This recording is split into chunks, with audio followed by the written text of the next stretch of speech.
I never imagined sitting alone by my daughter's hospital bed while my husband lounged on a Balinese beach with another woman. No mother does. Yet there I was, clutching Sophia's small, cold hand as machines beeped around us, monitoring the fragile heartbeat that doctors weren't sure would last through the night. Her favorite purple unicorn tucked beside her pale face, the stuffed animal Charles had promised to repair but never did, its missing eye and torn ear a testament to promises he hadn't kept.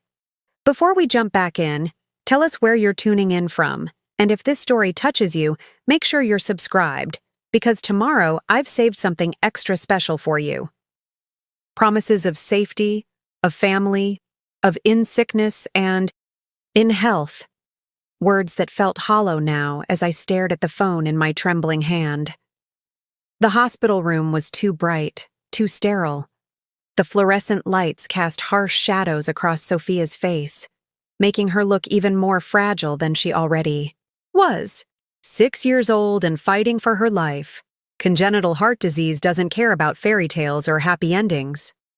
The walls were decorated with cheerful cartoon characters that seemed to mock our situation with their perpetual smiles. Outside this room, life continued. Nurses changed shifts. Other parents comforted their children. The world spun on its axis, indifferent to our pain.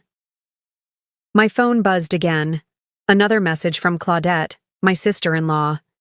She'd always been closer to me than to her own brother. Have you seen this? The image loaded slowly, pixel by pixel, as if giving me one last chance to look away, to preserve whatever shred of dignity I had left. But I couldn't. My eyes remained fixed on the screen as the picture appeared in cruel clarity. Charles, my husband of 8 years, lounging on white sand beneath a palm tree. His arm wrapped around a woman I recognized immediately, Paula, his administrative assistant. Her head rested on his bare chest, both of them laughing at some private joke, cocktails in hand. The Balinese resort's logo visible on the beach towel. Beneath them, the timestamp. Today, 4:18 p.m. local time. The exact moment I was being told by doctors that Sophia needed another emergency surgery. Beneath the photo, Claudette had written, "I'm so sorry, Elizabeth. Curtis just sent me this from his business trip. He saw them together at the Amala Resort. I couldn't keep this from you." The room seemed to spin. My lungs forgot how to draw breath. The steady beep of Sophia's heart monitor became distant, as if I were underwater. This wasn't just a business trip that Charles couldn't cut short. This wasn't the critical investor meeting he'd claimed made it impossible to return, even after I'd called him sobbing when Sophia collapsed at school 3 days ago. This was betrayal in its purest form. Calculated, deliberate, cruel. I set my phone down carefully, as if it might explode if handled too roughly. My fingers found their way back to Sophia's hand, so small within my own. Her tiny fingernails were tinged slightly blue, a sign her oxygen levels weren't where they should be. The pink polish we'd applied together last weekend was already chipping. Mommy-daughter manicures, we called them, a ritual Charles had always been too busy to witness. "Ms. Morgan?" I looked up to find Dr. Carla Reynolds in the doorway, clipboard in hand. Her eyes held that careful mix of compassion and clinical detachment that skilled pediatric cardiologists master. I'd grown to both dread and appreciate her directness over the past 3 years of Sophia's treatment. "The surgical team is ready to discuss the procedure," she said, her voice gentle but firm. "We need to make some decisions quickly." "My husband," I began, then stopped. What could I say? That he was sipping cocktails in Bali while our daughter's life hung in the balance? That he'd chosen another woman over his own child? The words died in my throat, replaced by a hard knot of something I couldn't yet name. Not just grief, not just anger, something colder, more resolute. "I understand he's unavailable," Dr. Reynolds said carefully, her eyes flickering to my phone on the bedside table. Had she seen the photo? Or was my face simply that transparent? "But we can't wait any longer for his input. Sophia's mitral valve is deteriorating faster than we anticipated. The regurgitation is getting worse. I straightened my spine, pushing back the tears that threatened to spill. Sophia needed me present, focused. Charles had made his choice, and now I would make mine. "Tell me what we need to do," I said, surprised by the steadiness in my voice. As Dr. Reynolds explained the risks of the procedure, words like cardiopulmonary bypass, sternotomy, and valve replacement washing over me, my mind split in two. One part absorbed every medical detail, asking clarifying questions, weighing options with the fierce attention of a mother fighting for her child. The other part replayed that image of Charles and Paula, cataloging every detail of their betrayal. The way his fingers splayed possessively across her bare shoulder, the carefree tilt of his head, thrown back in laughter, the matching gold bracelets they wore. Was that new? A symbol of something? The fact that he was clearly using our family emergency fund for this getaway. The special account we'd established specifically for Sophia's medical needs. My free hand instinctively moved to the hospital bill that had arrived this morning. Insurance would cover most of it, but not all. Never all. I'd been trying to reach Charles all day to discuss how we'd manage the remainder. Now I understood why he hadn't answered. "Elizabeth?" Dr. Reynolds' voice pulled me back to the present. "Are you with me? I know this is overwhelming." "I'm here," I said, squeezing Sophia's hand gently. "And I'm the only parent Sophia needs right now. Schedule the surgery." As Dr. Reynolds nodded and left to make the arrangements, I felt something shift inside me. The woman who had called Charles 17 times in the past 3 days, begging him to come home, no longer existed. In her place stood someone harder, someone who understood that the man in that photo wasn't coming to our rescue. He wasn't stuck in meetings or dealing with travel complications. He had simply chosen himself, his desires, his comfort, his new life, over the daughter who still asked for him every time she woke up. Sophia stirred slightly, her eyelids fluttering but not opening. Her lips moved in the ghost of a word that might have been "Daddy." I leaned closer, brushing a strand of dark hair from her forehead. "It's okay, sweetheart," I whispered. "Mommy's here. Mommy's not going anywhere." And in that moment, as the evening sun cast long shadows through the hospital window, I made 2 promises to myself. First, that Sophia would survive this. I would move heaven and earth to make it so. And second, that Charles would regret the day he decided a Balinese beach was more important than his daughter's bedside. What I didn't realize then was just how deep his betrayal went, or how far I would go to protect what remained of our family. The photo was just the beginning. The first domino in a chain of revelations that would uncover a deception more calculated than I could have imagined. But as I sat there, holding my daughter's hand while machines breathed for her, one thing became crystal clear. Charles thought he had all the power. He was about to learn how wrong he was. Sleep had eluded me for most of the night. I'd spent hours watching Sophia's chest rise and fall, cataloging each labored breath as if my vigilance alone could keep her heart beating. The nurses had urged me to rest on the narrow cot they'd set up, but every time I closed my eyes, I saw that image of Charles and Paula on the beach. By morning, the photo had burned itself into my consciousness, a snapshot of betrayal so complete it left physical pain in its wake. Dawn brought a flurry of pre-surgical activity. Nurses checked Sophia's vitals while explaining the upcoming procedure in child-friendly terms. They brought her a special stuffed bear with a zipper down its chest, showing how the doctors would help her heart. Sophia, still groggy from medication, nodded with a trust that broke my heart. She'd been through so much in her short life, enduring pain no child should know, yet somehow maintained a resilience I couldn't fathom. "Mommy, is Daddy coming today?" she asked, her voice thin and raspy from the breathing tube they'd removed yesterday. "He's trying, sweetheart," I lied, hating myself for it. but he's very far away. He loves you very much. The preparing and narrating this story took us a lot of time, so if you are enjoying it, subscribe to our channel. It means a lot to us. Now back to the story. Words tasted like ash in my mouth. How many more excuses would I make for him? How many more times would I shield her from the truth? That her father had chosen a tropical getaway with his mistress over her hospital bed? As they prepared to take Sophia to surgery, my phone buzzed with a text. I expected another message from Claudette, perhaps an update on whether Curtis had seen Charles again. Instead, it was from a number I didn't recognize. You don't know me, but I work at a Mala resort. Your husband checked in with a woman 3 days ago. They're not hiding their relationship. There's more you should know. Financial matters. Call this number if you want details. Ebony. My hands trembled so violently I nearly dropped the phone. Financial matters? What did that mean? Charles and I maintained separate accounts for our personal spending, but shared joint accounts for household expenses, and most importantly, Sophia's medical fund. That account had nearly $180,000, money we'd saved, fundraised, and received from family specifically for Sophia's ongoing treatment and any emergencies. Before I could process this new message, the surgical team arrived to take Sophia.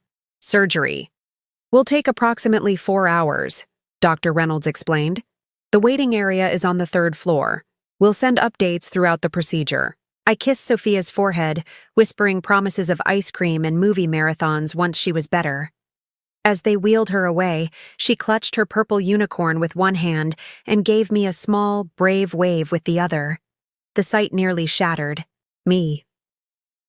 Once alone in the empty room, I stared at the mysterious text. My thumb hovered over the call button as questions raced through my mind. Who was Ebony? Could I trust her? What if this was some kind of scam targeting vulnerable people? But another, darker thought pushed through. What if Charles had done something to our finances? What if Sophia's medical fund was in jeopardy? I made the call. Elizabeth? A woman's voice answered immediately. I've been waiting for your call. I'm sorry to contact you this way. Who are you? I asked, my voice barely above a whisper.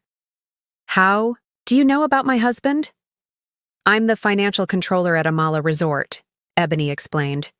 Your husband and his companion have been staying in our premium ocean villa, $200 per night. They've charged everything to their room. Private dining, spa treatments, diving excursions. The bill is over $12,000 already. My stomach lurched. And you're telling me this why?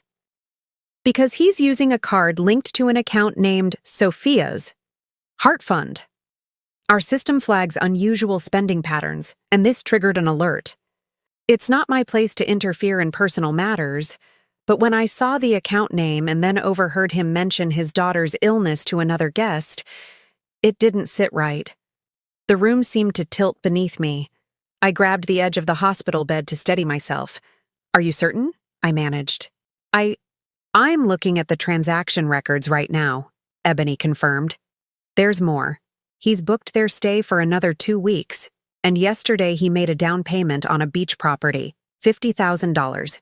Same account, $50,000, from Sophia's medical fund. While she lay in a hospital bed fighting for her life, while I worried about covering the portion of her surgery insurance wouldn't pay for. I need to see these records, I said, my voice no longer shaking but hard as steel. I've already compiled them. It's not exactly protocol, but... Ebony paused. I have a daughter too. I can email everything to you. As I gave her my email address, a notification from my banking app appeared on my screen. With growing dread, I opened it while still on the call. Elizabeth, are you still there? Ebony asked. He's transferring more money right now, I whispered, watching in real time as Charles moved another $75,000 from Sophia's medical fund to a different account I didn't recognize. I can see it happening. You need to freeze that account immediately, Ebony advised. Call your bank right now. I ended the call and immediately dialed my bank, fingers trembling as I navigated the automated system. By the time I reached a representative and explained the situation, Charles had already completed the transfer. The medical fund now contained just under $30,000, barely enough to cover Sophia's current hospital stay and post-surgical care, let alone any future treatments. "We can attempt to reverse the most recent transfer," the banking representative explained, "but I have to inform you that since Mr. Morgan is a joint account holder, he has legal access to these funds. For future protection, we can remove his access, but we'll need documentation." Documentation. Legal protection. These words swirled in my mind as I ended the call and sank into the chair beside Sophia's empty bed. The magnitude of Charles's betrayal was still unfolding, revealing depths of selfishness I couldn't comprehend. This wasn't just an affair. This wasn't just abandonment during a family crisis. This was calculated theft from our critically ill daughter. My phone buzzed again. Ebony's promised email had arrived, containing PDFs of resort charges, payment receipts, and a note. "There's a photo attached of the property they viewed yesterday. Realtor said they're planning to close the deal before returning to the States." I opened the image with shaking hands. There stood Charles and Paula, arms around each other, standing in front of a stunning beachfront villa. A sold sign had been digitally added to the photo by the realtor. The caption read, "Congratulations on your new Bali home, Mr. and Mrs. Morgan." Mrs. Morgan. The room spun around me. Paula was using my name. They were buying property together, with Sophia's money. They were planning a life together while my daughter fought for hers. In that moment, something inside me fundamentally changed. The hurt, the betrayal, the disbelief, all of it crystallized into something harder, colder, more focused. This wasn't just about a cheating husband anymore. This was about my daughter's future, her care, her very survival.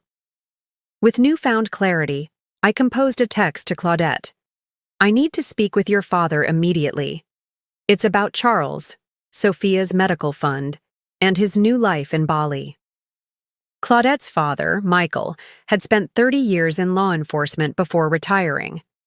More importantly, he had maintained connections with international police forces, including contacts in Indonesia from his time working with Interpol.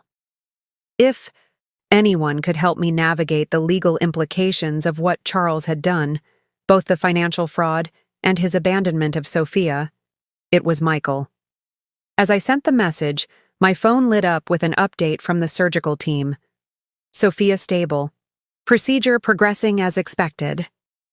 I clutched the phone to my chest, tears finally breaking free.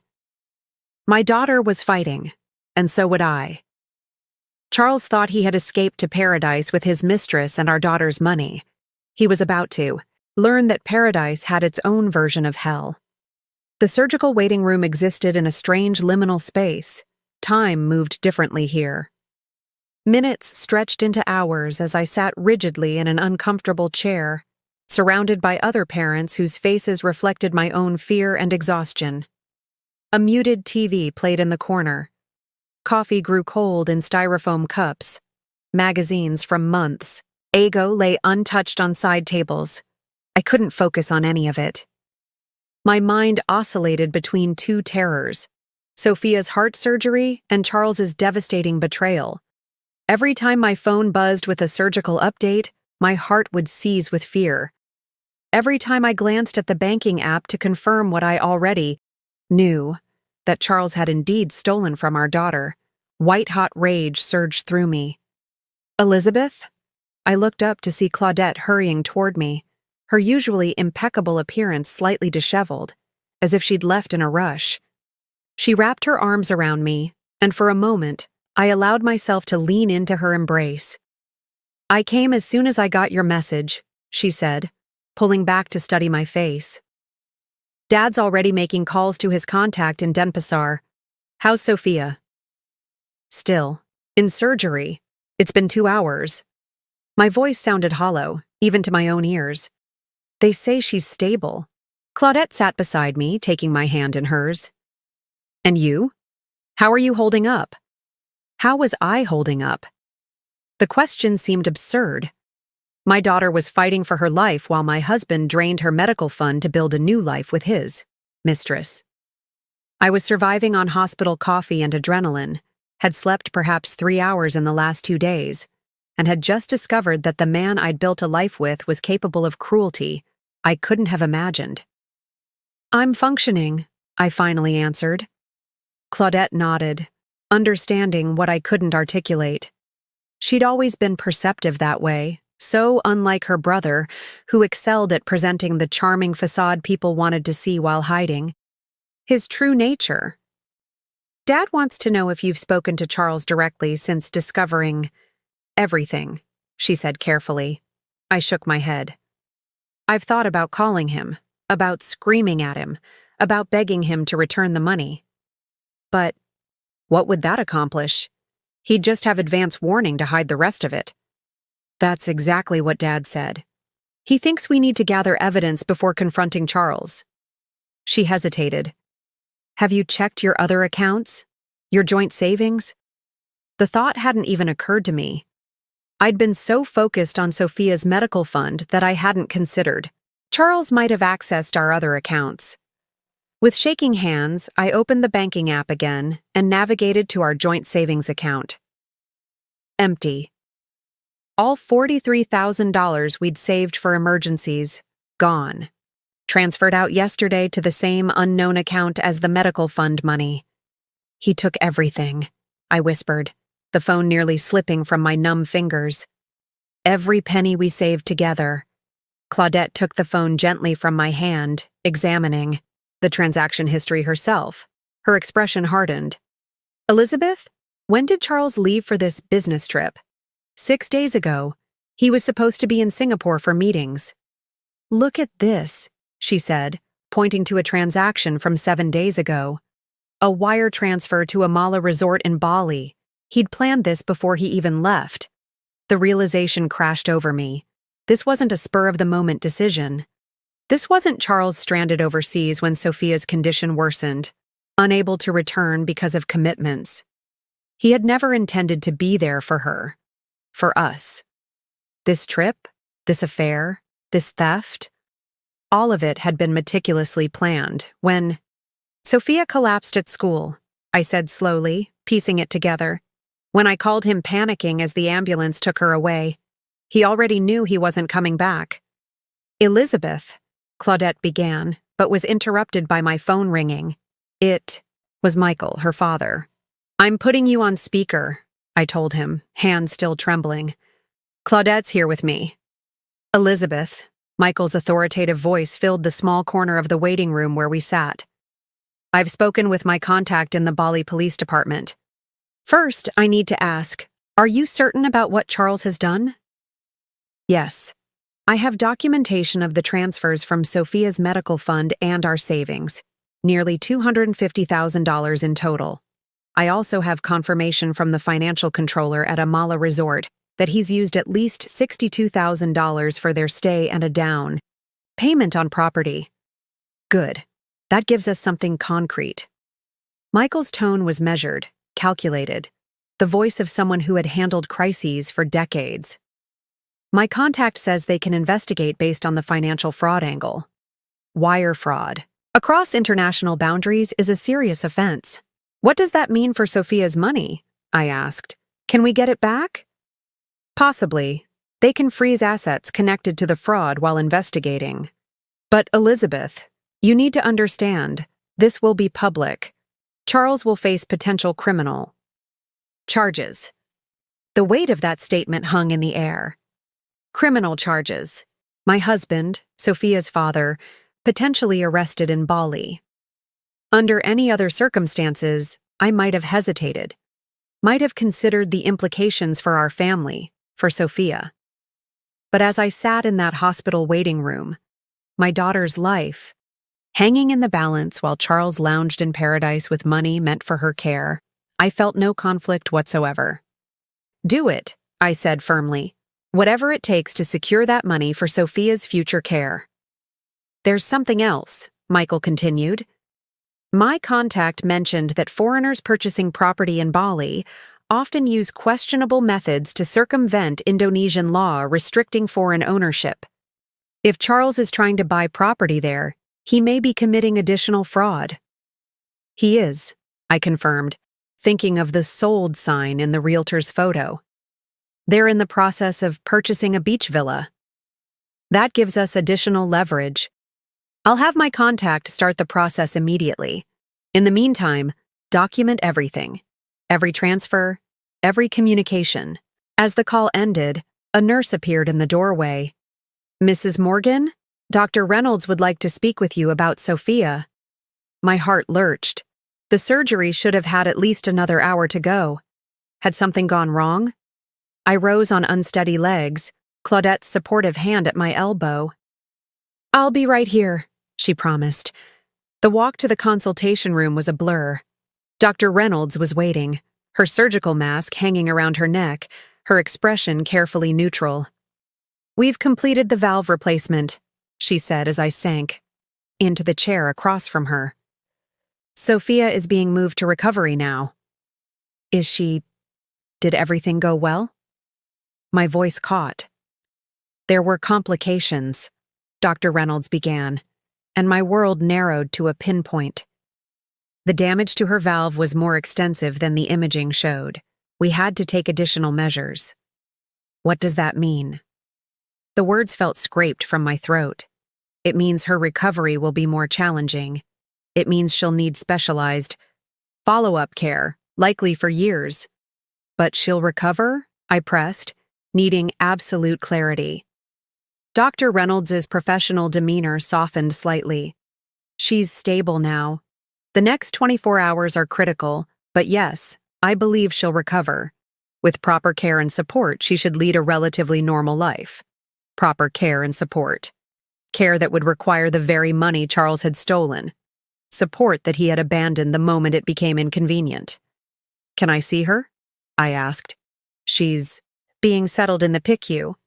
A nurse will come get you in about 20 minutes.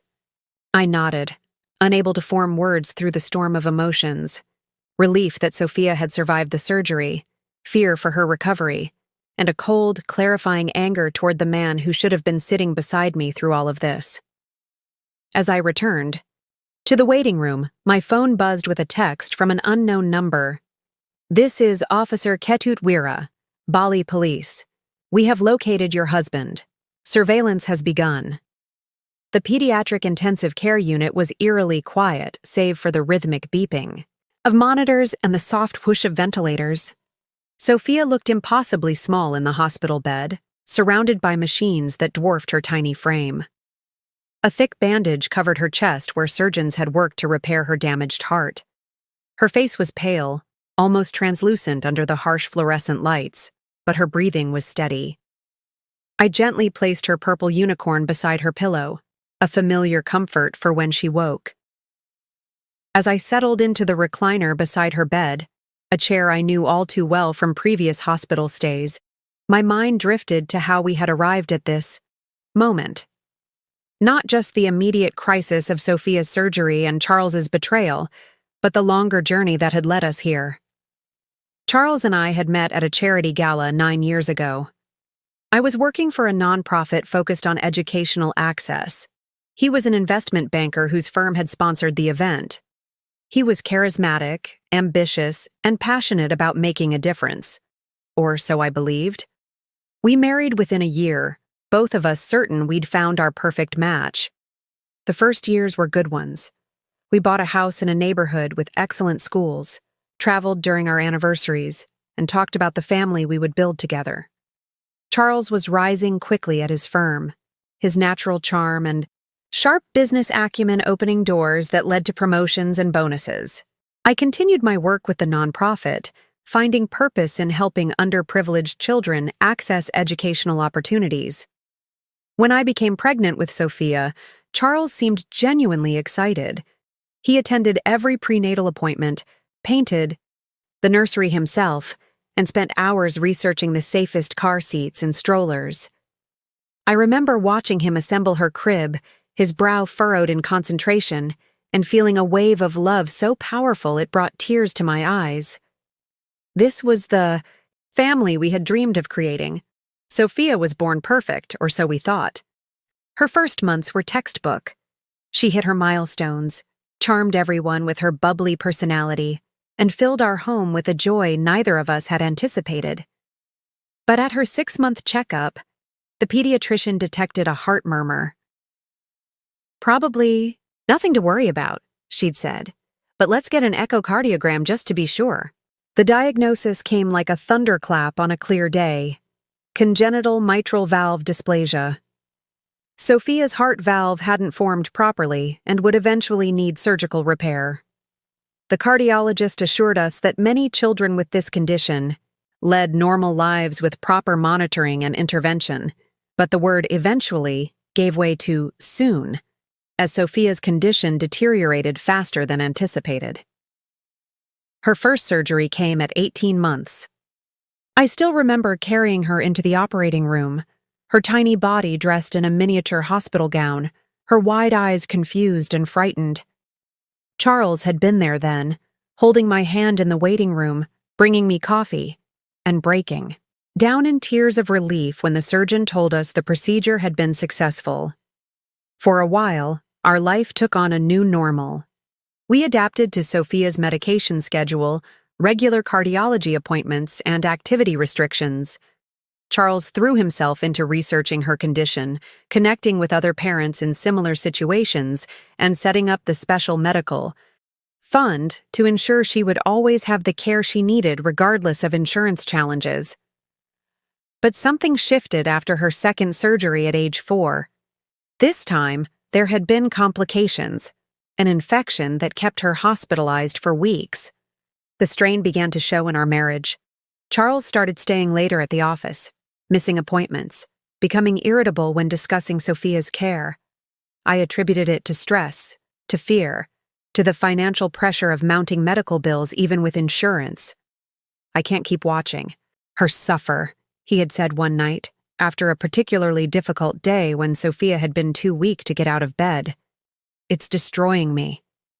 I had held him then, mistaking his words for the natural anguish of a father watching his child in pain.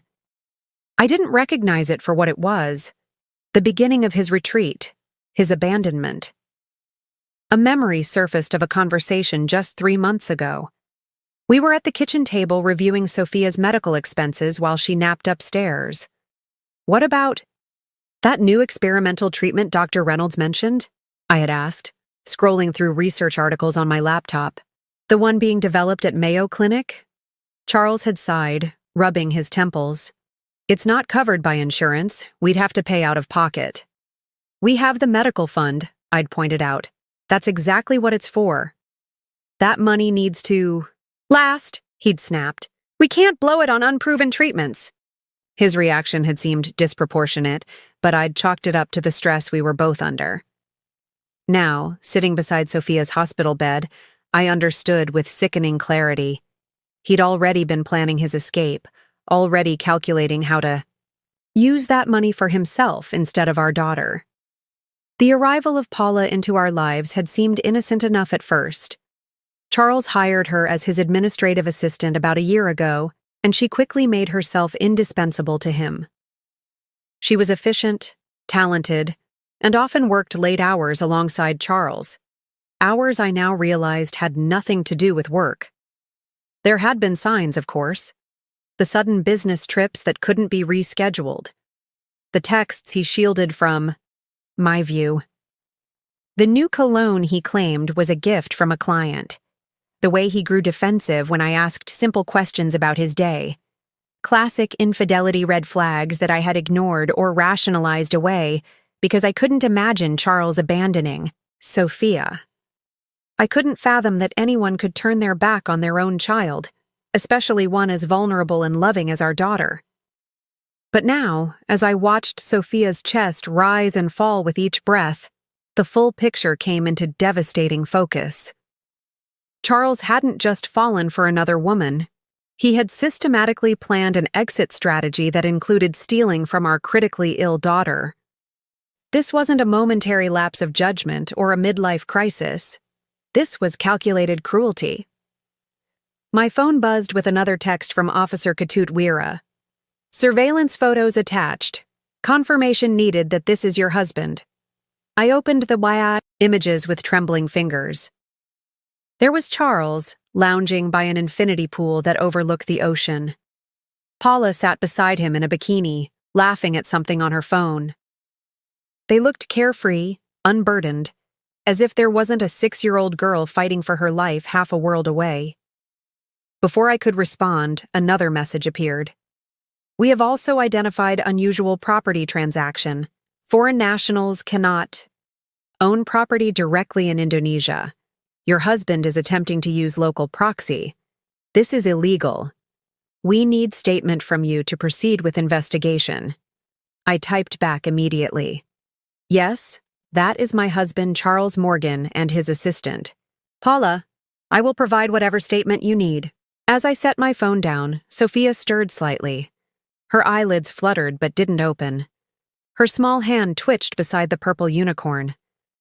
I leaned forward, stroking her hair gently. I'm here, sweetheart, I whispered. Mommy's right here. A nurse entered quietly to check Sophia's vitals. She's doing well, she assured me.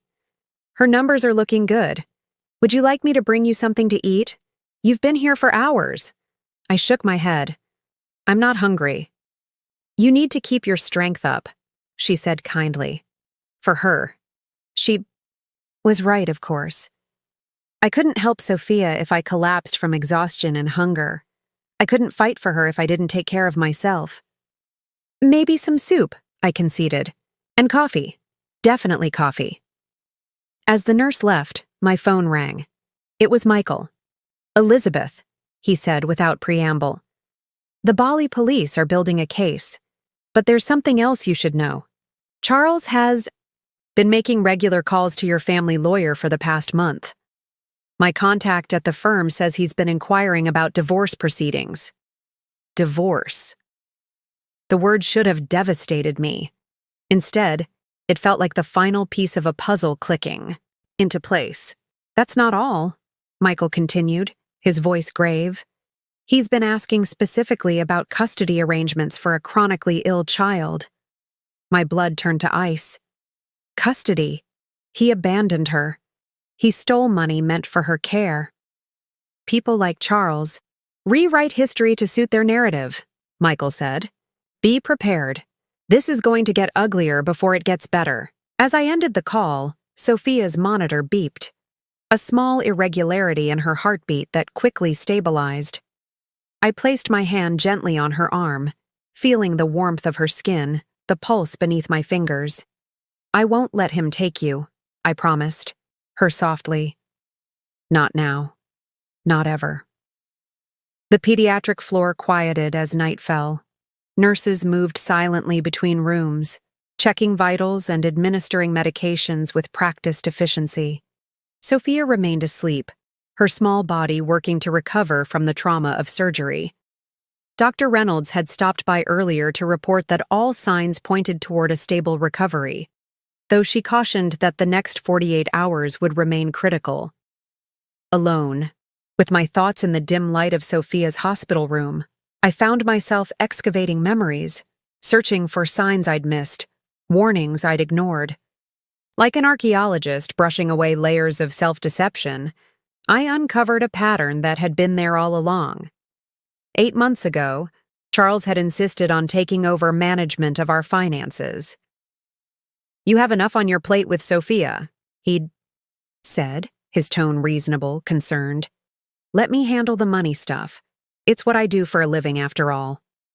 I'd agreed, grateful for one less responsibility while managing Sophia's medical appointments, medications, and school accommodations. Charles had set up automatic payments for our bills and given me a credit card for daily expenses. I rarely checked our accounts after that, trusting him implicitly with our financial well-being. 6 months ago, he'd suggested moving Sophia's medical fund to a different bank.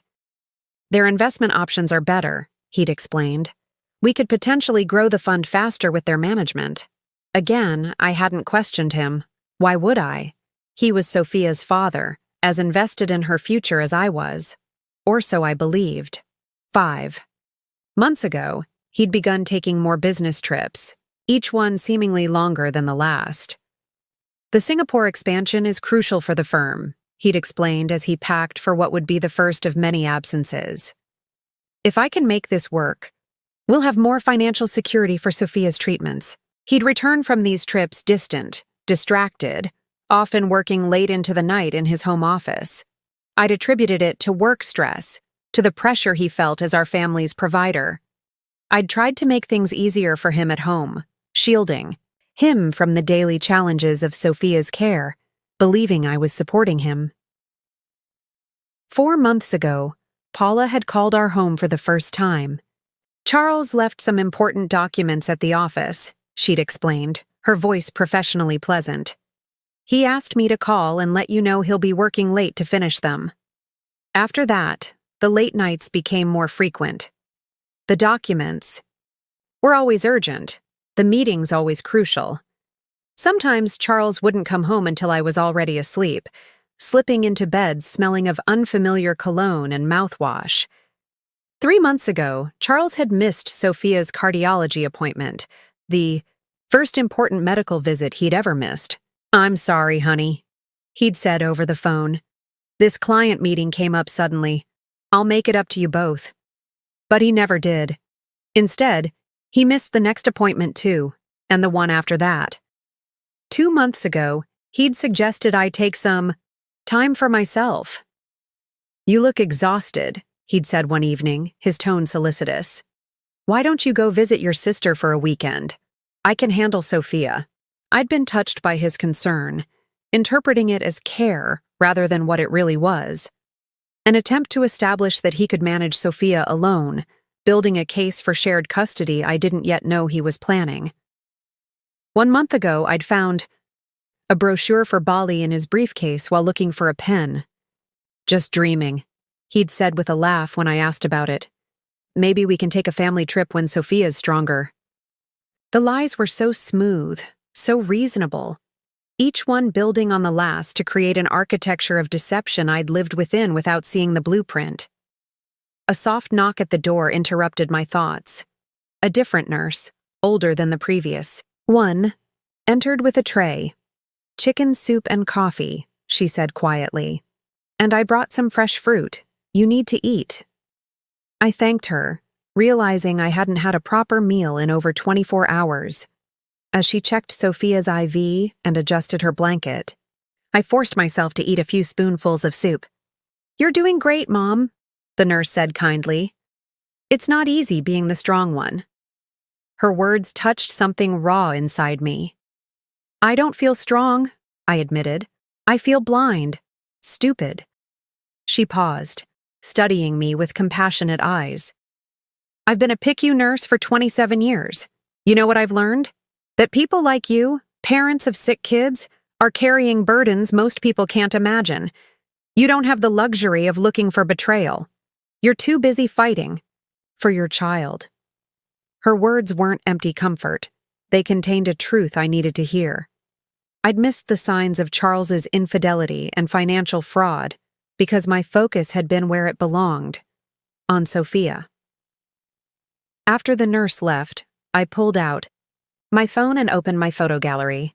I scrolled back through the months, studying pictures of Charles with new eyes. There it was, the subtle shift in his expressions. In older photos, he looked engaged, present, his arm around me, his smile reaching his eyes. But starting around 6 months ago, something changed. His smiles became perfunctory. In family photos, he stood slightly apart. In pictures with Sophia, his eyes held a distance that now seemed obvious. I continued scrolling until I found a specific image from about 4 months ago, Charles's company holiday party. I zoomed in on the background where Paula stood talking to colleagues. She was watching Charles, her expression holding something I hadn't noticed at the time. Possessiveness. My phone buzzed with an email notification from Ebony at the Amala Resort. "Elizabeth, I've compiled all financial transactions from Charles. Morgan's stay, I've also included surveillance images from our security system showing Charles and Paula together dating back to January of this year. This suggests this isn't their first visit to our resort. January, 5 months ago, when Charles had supposedly been in Singapore for the first time, I opened the attached photos. There they were, walking hand in hand on the beach, dining at the resort restaurant, entering their villa together. The timestamps confirmed what Ebony was suggesting. Their affair had been going on much longer than I'd realized, and Bali had been their meeting place multiple times. Another email arrived, this one from my bank confirming that they had frozen our joint accounts pending investigation of potential fraud. A small victory, but one that came too late to recover the money Charles had already transferred. My phone rang, a video call from an Indonesian number. "Mrs. Morgan, this is Officer Ketut Wira," said the man on screen. He appeared to be in his 40s with a serious expression and a police uniform. "I'm calling to update you on our investigation." "Have you arrested Charles?" I asked immediately. "Not yet," he replied. "We are building our case first. We have confirmed illegal activity related to the property purchase. Foreign nationals cannot directly own property in Indonesia. Your husband and Ms. Bennett were attempting to use a nominee arrangement, which is against Indonesian law." "Ms. Bennett?" I repeated, confused. "Paula Bennett, the woman with your husband," Officer Wira clarified. "We have also interviewed the property agent. He confirms that Mr. Morgan represented Ms. Bennett as his wife, as you, during negotiations." A fresh wave of anger washed over me. Charles hadn't just taken another woman to Bali. He had presented her as me, used my identity as part of his fraud. "There is something else," Officer Wira continued, his expression grave. "We have evidence suggesting Mr. Morgan may be planning to leave Bali soon. He has been making inquiries about private charters to Singapore." "He's running," I said, the realization dawning. "He knows the money transfers have been discovered." "That is our assessment as well," Officer Wira agreed. "We need your formal statement immediately if we are to take action before he leaves Indonesian jurisdiction." "I'll provide whatever you need," I assured him. As the call ended, I glanced at Sophia. In sleep, her face looked peaceful, unburdened by the complexities surrounding her. She deserved so much better than a father who could steal her future and run. I opened my laptop, determined to compile everything I had discovered. The financial records, the emails from Ebony, the photos of Charles and Paula, the evidence of identity fraud. Charles thought he had planned the perfect escape, but he had underestimated the resources I would find, the allies who would emerge, and most of all, the lengths to which I would go to protect our daughter. This wasn't just about a cheating husband anymore. This was about justice for Sophia, and I was just getting started. Morning arrived with a gentle shift in Sophia's condition. Her eyes fluttered open as sunlight filtered through the hospital blinds. For a moment, confusion clouded her features as she took in the unfamiliar ceiling, the medical equipment, the bandages on her chest. Then her gaze found me, and relief washed over her face. "Mommy," she whispered, her voice raspy from the breathing tube that had been removed overnight. I was at her side instantly, carefully taking her small hand in mine. "I'm here, sweetheart. You did so well in surgery. The doctors fixed your heart." She nodded solemnly, accepting this information with the strange wisdom children sometimes possess in difficult moments. Her eyes darted around the room, searching for something or someone. "Where's Daddy?" she asked, the question I had been dreading. The easy path would have been another lie. "He's stuck at work. He's coming later.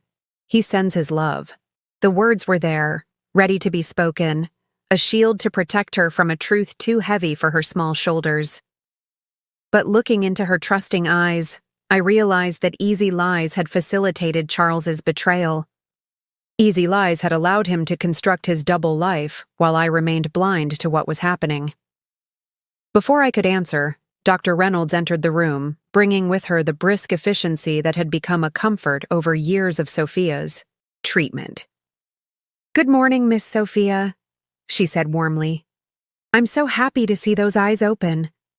While Dr. Reynolds examined Sophia, checking her incision and listening to her heart, I stepped into the hallway to collect myself. My phone had accumulated several notifications overnight: emails from Michael with legal documents requiring my signature, updates from the bank's fraud department, and a text from Charles himself. I stared at his name on my screen, my thumb hovering over the message. After nearly a week of silence, after abandoning us during the worst crisis of our lives, what could he possibly have to say? I opened the text. "Elizabeth, I know you're upset.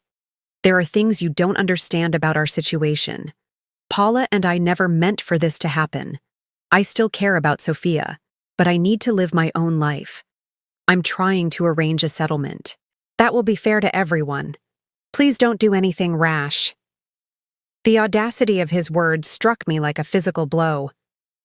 Things I don't understand? Never meant for this to happen? As if betrayal, theft, and abandonment were simply unfortunate accidents rather than deliberate choices he had made. And that final warning, "Don't do anything rash," revealed his true concern. Not Sophia's well-being, not the pain he had caused. Only the consequences he now feared were coming. I was still staring at the message when Claudette arrived, carrying a tote bag filled with fresh clothes for me and new pajamas for Sophia. "You look like you've seen a ghost," she said, noting my expression. Wordlessly, I showed her Charles's text. Her face hardened as she read. "The nerve," she whispered, handing my phone back. "After everything he's done." "He still doesn't know we've discovered the financial fraud," I said, "or that the Bali police are building a case. He thinks this is just about the affair." "Are you going to respond?" I shook my head. "Not yet." "Officer?" Weira advised against tipping him off. Dr. Reynolds emerged from Sophia's room, her clipboard tucked under her arm. "She's doing remarkably well," she reported. "Her vitals are strong, and the new valve is functioning properly. If this progress continues, we can move her to a regular room tomorrow." Relief flooded through me. "And long-term? You mentioned she'll need specialized care." Dr. Reynolds's expression turned more serious. "The replacement valve will need to be monitored regularly. As she grows, we'll need to assess whether additional surgeries will be necessary. There's also a specialized therapy program I'd recommend. It helps children with heart conditions rebuild strength safely." "Is that covered by insurance?" I asked, the financial reality of our situation weighing heavily on my mind. "Partially," Dr. Reynolds admitted, "but there would be significant out-of-pocket expenses. Expenses that should have been covered by Sophia's medical fund, the very money Charles had stolen to finance his new life." "I understand," I said, my resolve strengthening. "I'll figure it out." Dr. Reynolds studied me thoughtfully. "Elizabeth, I know this isn't just a medical crisis for your family. If you need resources, social workers, legal advisors, support groups, the hospital can help connect you." I thanked her, grateful for the offer, but aware that my situation had moved beyond the typical family crisis the hospital's resources were designed to address. As Dr. Reynolds walked away, my phone rang. It was Michael. "Elizabeth, we've got movement," he said without preamble. "The Bali police have issued a freeze on the property transaction. The real estate agent informed Charles this morning. My contact says he's not taking it well." "What does that mean?" "It means he knows something's wrong, but not exactly what. He's been making calls, including several to your joint bank. The bank, following our fraud alert, refused to release any information to him." I processed this information, picturing Charles's mounting panic as his carefully constructed plans began to unravel. "There's more," Michael continued. "Officer Weira has requested authorization for formal questioning. With your statement and the financial evidence, they have enough to bring him in." The moment felt pivotal, a point of no return. Once the Bali authorities officially questioned Charles, there would be no pretending this was a simple marital dispute. There would be legal consequences, possibly criminal charges. News that would eventually reach our friends, colleagues, and, most concerningly, Sophia. "Do it," I said, the words emerging with a certainty that surprised me. He needs to answer for what he's done. After ending the call, I returned to Sophia's room. Claudette had unpacked the new pajamas, soft cotton printed with stars and moons, and was gently helping Sophia change, careful of the IV lines and monitoring equipment. "Look, Mommy," Sophia said, her voice stronger now. "Aunt Claudette brought me space pajamas." "They're beautiful," I said, managing a genuine smile despite the storm of emotions inside me.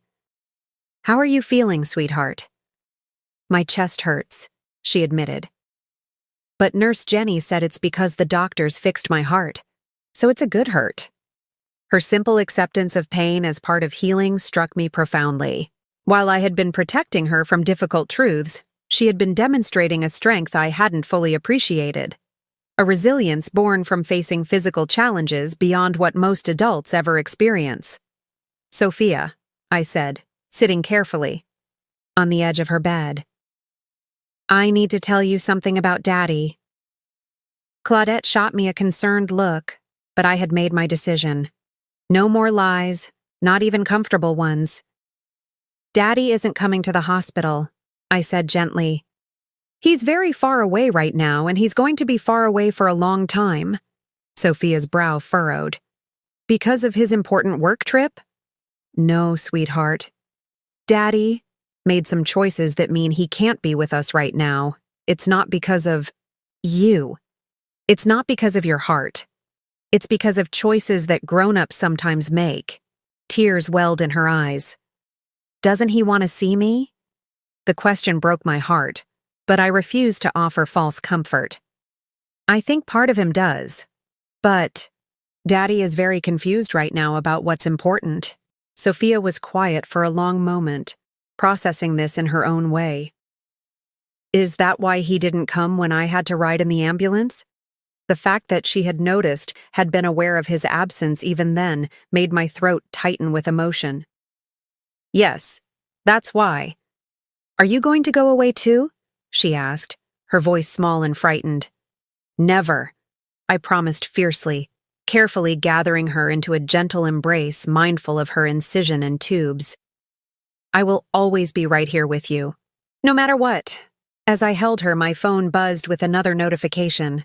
Officer Weira had sent a message. "Charles Morgan has been brought in for questioning. We have secured his passport. He will not be leaving Bali until this matter is resolved." In that moment, cradling my daughter while justice began its slow, inexorable process half a world away, I experienced a clarity I had never known before.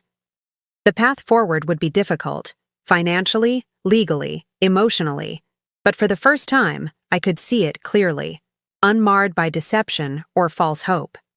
Charles had believed he held all the power. He had counted on my distraction, my trust, my fear of disrupting Sophia's life. But as I felt my daughter's heart beating against mine, strong despite everything it had endured, I recognized a truth he had fatally miscalculated. There was nothing I wouldn't do to protect her. Nothing. By the next afternoon, Sophia had been moved from the PICU to a regular pediatric room, a small victory in our ongoing battle. The new room felt less intimidating with its colorful walls and large window overlooking the hospital garden. Sophia was sitting up in bed, carefully coloring in a picture book Claudette had brought, her movements slow but determined. Her resilience continued to amaze me. I sat in the chair beside her bed, laptop open, methodically documenting everything for the legal proceedings that now seemed inevitable. Michael had connected me with Bobby Fraser, a family law attorney specializing in cases involving financial fraud. We had a video consultation scheduled for later that day. My phone rang, Officer Weira calling from Bali. "I'm going to step into the hallway for a moment, sweetheart," I told Sophia, who nodded without looking up from her coloring. In the quiet corridor, I answered the call, bracing myself for whatever new development had occurred.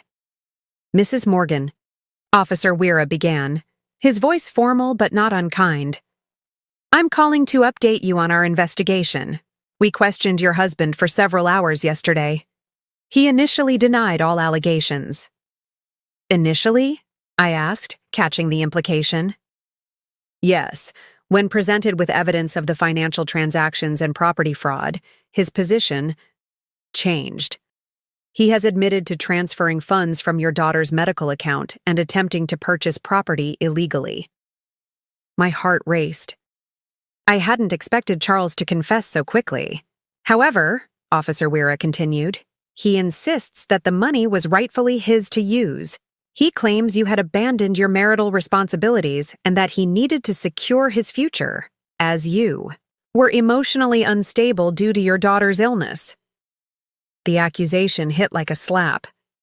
After everything, the years spent caring for Sophia, the sleepless nights in hospital rooms, the careful management of her medications and appointments, Charles was painting me as unstable, as neglectful. That's absurd, I said, my voice tight, with anger. I have documentation of every doctor's appointment, every medication schedule, every school accommodation meeting, all of which I attended alone because he chose not to be present. We understand, Mrs. Morgan, Officer Weira assured me. His claims contradict the evidence we've gathered, but you should be aware that he's attempting to shape a narrative. Is he still in custody? No. He has been released but is prohibited from leaving Bali. His passport has been confiscated, and he must report to the police station daily. The formal charges are being processed now: wire fraud, attempted property fraud, and potentially identity theft related to his misrepresentation of Ms. Bennett as you. After ending the call, I leaned against the wall, processing this new information. Charles was building a defense based on portraying me as an unstable mother, a strategy that made my blood boil not just for my sake, but for every parent who had ever devoted themselves to a chronically ill child. When I returned to Sophia's room, Claudette was there, having arrived during my call. She took one look at my face and knew something had happened. Sophia, why don't we see if we can find that puppet show on TV you like? She suggested, turning on the television mounted on the wall. Once Sophia was distracted, Claudette pulled me into the far corner of the room. What is it? She whispered. I summarized Officer Weira's call, watching as Claudette's expression shifted from concern to outrage. He's calling you unstable? You?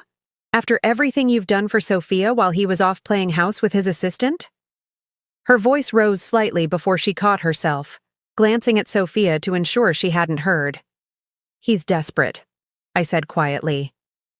He's facing serious charges in Indonesia and knows he'll face more when he returns to the States. He's trying to create a defense. It won't work, Claudette insisted. Not when everyone who knows you can testify to your devotion to Sophia. Her confidence bolstered me, but a nagging worry remained. Charles had always been persuasive, skilled at spinning narratives that served his interests. I couldn't underestimate his ability to manipulate others, especially in legal proceedings where perception could sometimes outweigh reality. My laptop chimed with an incoming email, a formal statement from the Indonesian authorities requesting additional documentation of Sophia's medical condition and the purpose of the fund Charles had misappropriated. I began gathering the records immediately, a task made easier by my habitual organization of Sophia's medical history. As I worked, a peculiar sensation settled over me. For days, I'd been reacting to Charles's betrayal, shocked, hurt, angry, determined. But now, as I assembled evidence that would help hold him accountable, I felt something unexpected. Power. Not the vindictive power of revenge, but the steady strength of advocacy. I wasn't just a victim of Charles's deception. I was Sophia's defender, her voice, her champion. The hospital's social worker, Ms. Patel, stopped by later that afternoon to check on us.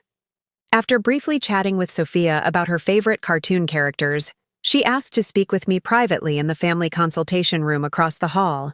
"Dr. Reynolds mentioned your situation," she said once we were seated. "I understand you're facing some significant challenges beyond Sophia's medical needs." I nodded, expecting the usual offers of support groups and counseling referrals, valuable resources, but not what I needed most at the moment. "I've worked with families in crisis for 15 years, Ms. Patel continued, surprising me with her directness. "And I've seen many situations where medical emergencies expose or create deeper family fractures. What your husband has done is not just a personal betrayal. It's a form of financial abuse that directly impacts your daughter's care."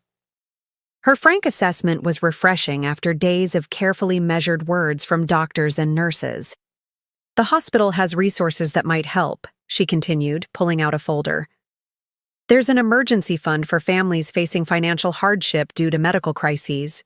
It won't replace everything that was taken, but it could help with immediate expenses while the legal issues are resolved." She handed me an application form, then reached into her briefcase and withdrew another document. "This is something else you should consider. It's information about obtaining an emergency custody order based on parental abandonment and financial exploitation. If your husband is building a case for shared custody as you suspect, you'll want to be proactive." I stared at the document, the reality of what lay ahead settling over me. This wasn't just about recovering stolen funds or seeing Charles face consequences for his actions. This was about legally protecting Sophia from a father who had proven himself untrustworthy with her well-being. "I never wanted this for her," I said quietly. "I never wanted her to grow up in a broken home, shuttled between parents, explaining to friends why her dad isn't around." Ms. Patel's expression softened. "Elizabeth, forgive my bluntness, but your home was broken the moment your husband chose to abandon his child and steal money meant for her care. What you're doing now isn't breaking your family, it's protecting what remains of it."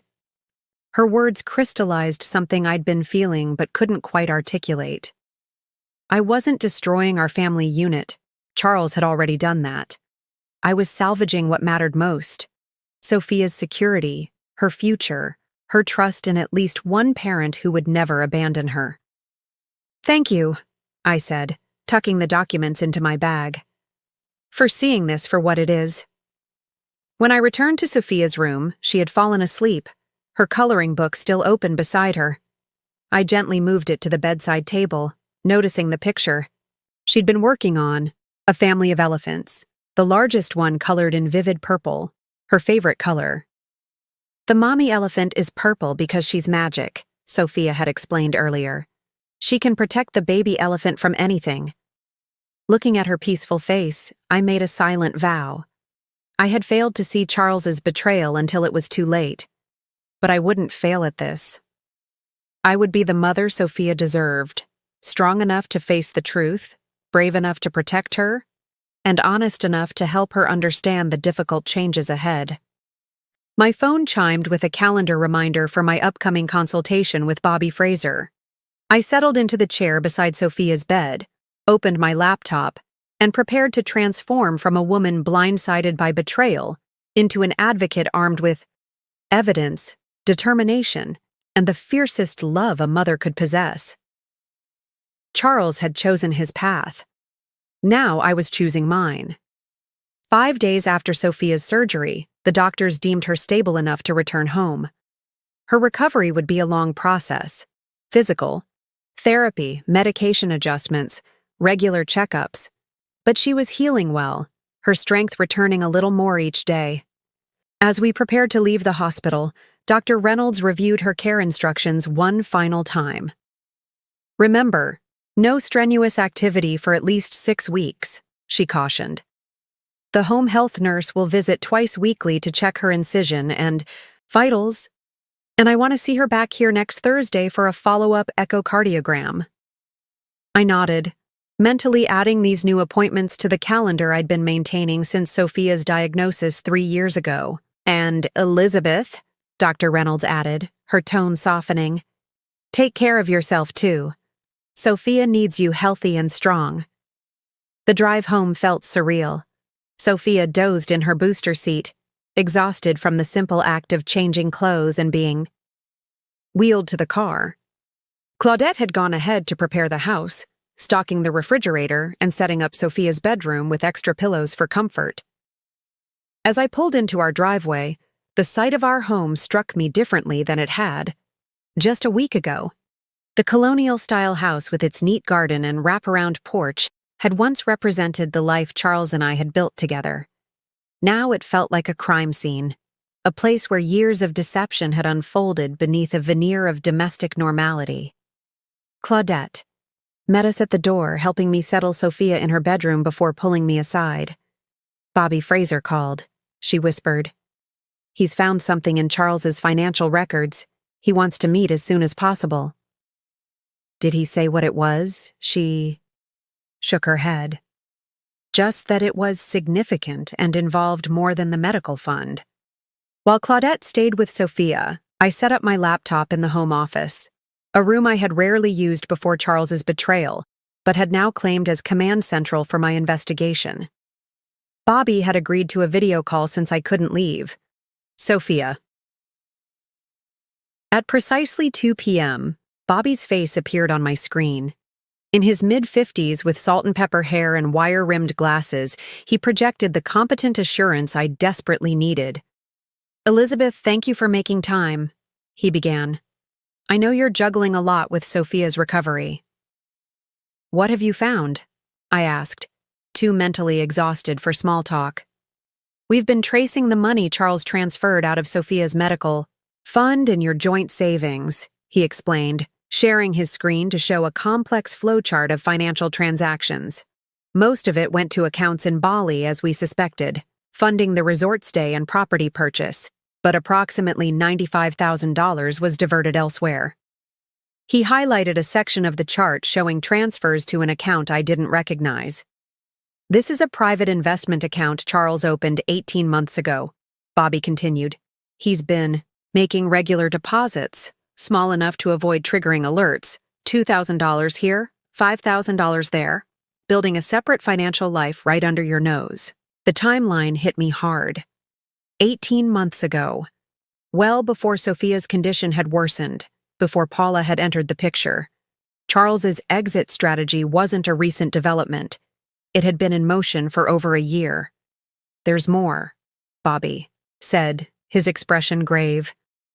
We've discovered evidence that Charles has been systematically inflating your household expenses and pocketing the difference.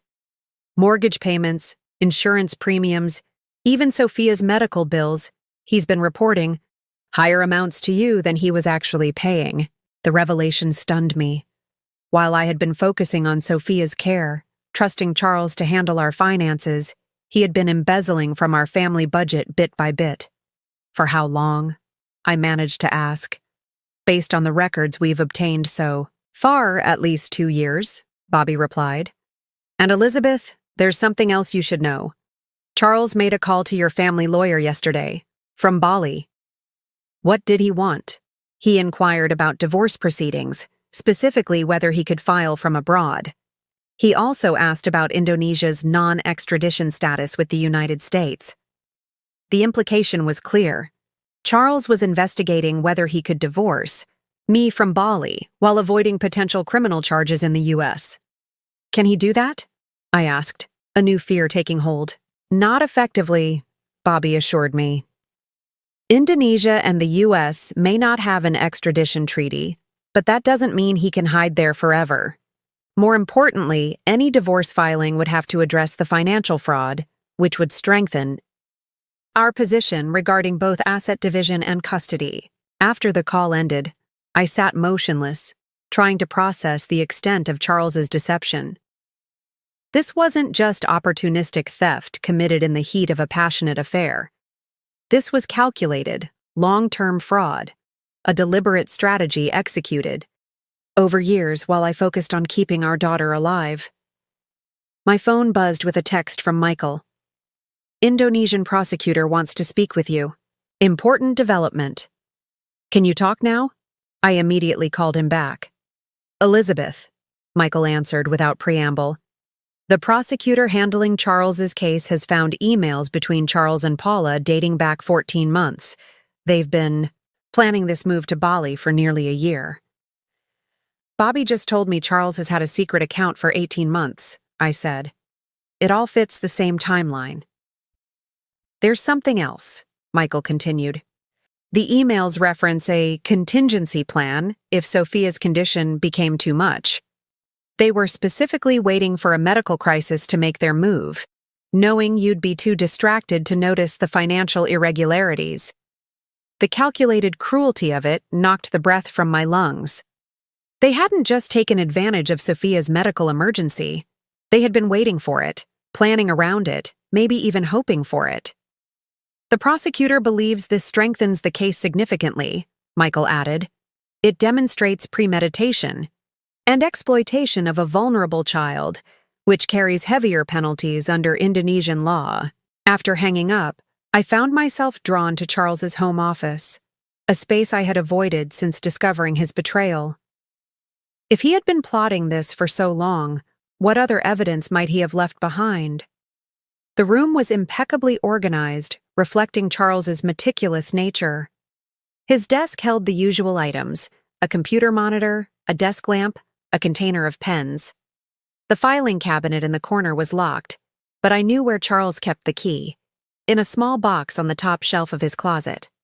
Once I retrieved it, I began methodically going through each drawer, scanning documents, taking photos of anything that seemed relevant. Most files contained standard financial records, tax returns, investment statements, property documents, nothing immediately incriminating until I reached the bottom drawer. There, in a folder marked Personal, I found a life insurance policy I'd never seen before. Charles had taken out a $2 million policy on himself 2 years ago, with Paula listed as the sole beneficiary. The date on the policy stopped me cold. It was just 3 weeks after Sophia's second surgery, when she'd suffered complications and spent weeks in the hospital. While I had been sleeping in a chair beside our daughter's hospital bed, Charles had been planning for Paula's financial security. Beneath the policy lay printed emails between Charles and a property management company in Bali, discussing rental prospects for luxury villas. With proper management, you could see returns of 15–20% annually on your investment, the agent had written. Charles had highlighted that section and scrawled financial security for P in the margin. My hands shook as I continued searching, uncovering more evidence of Charles's double life.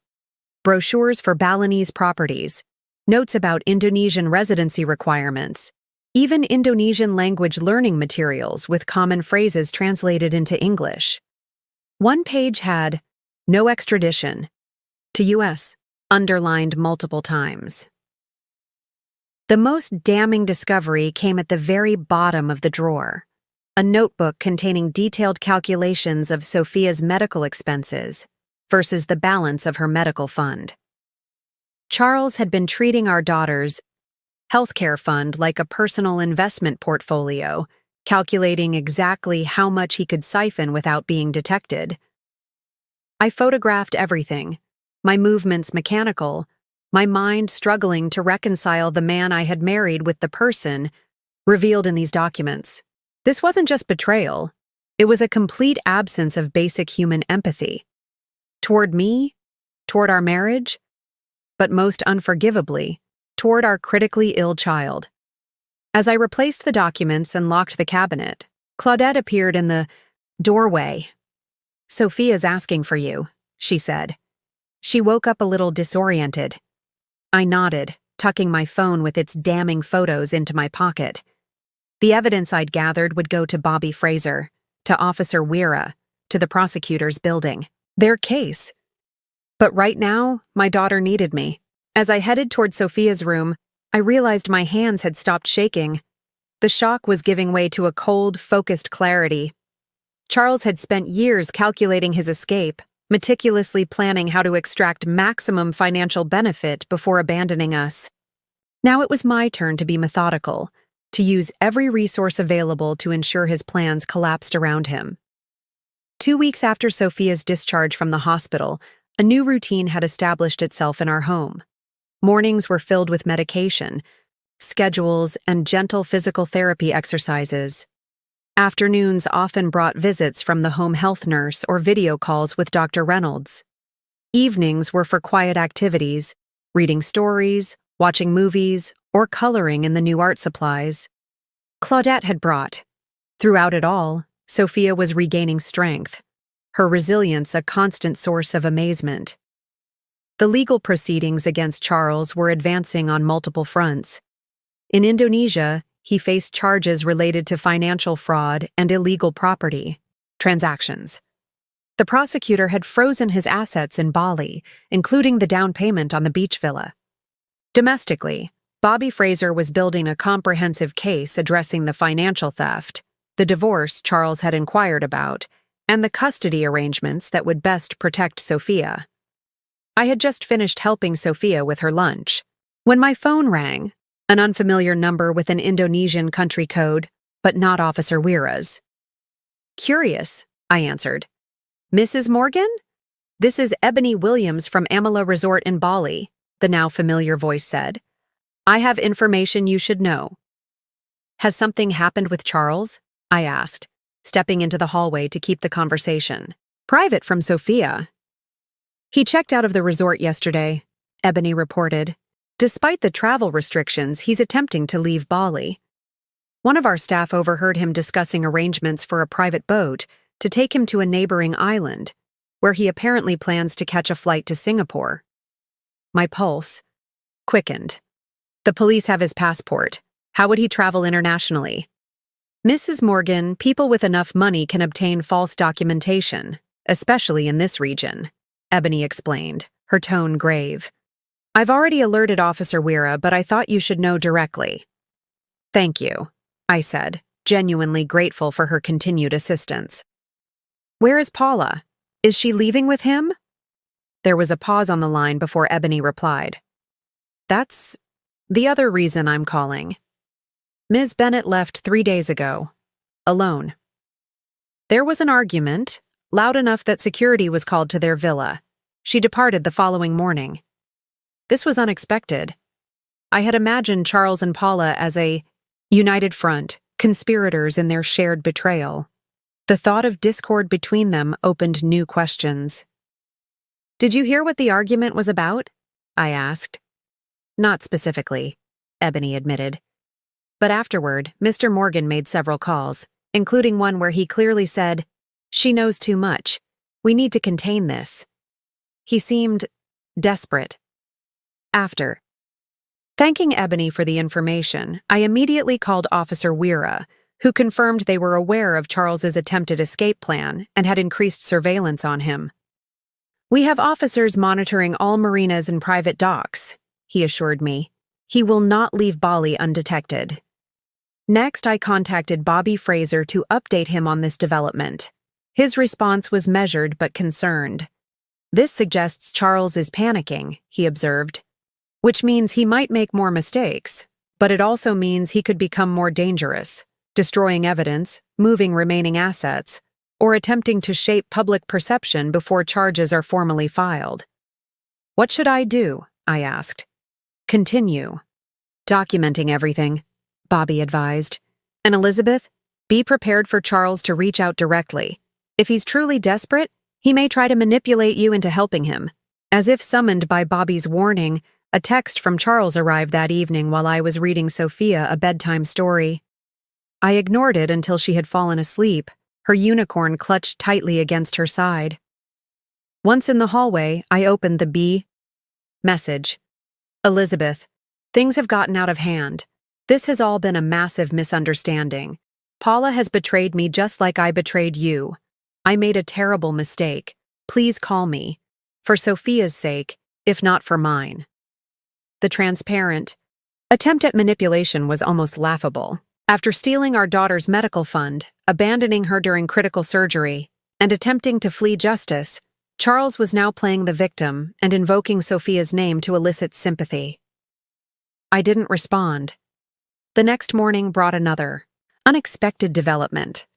Michael called while I was helping Sophia with her breathing exercises.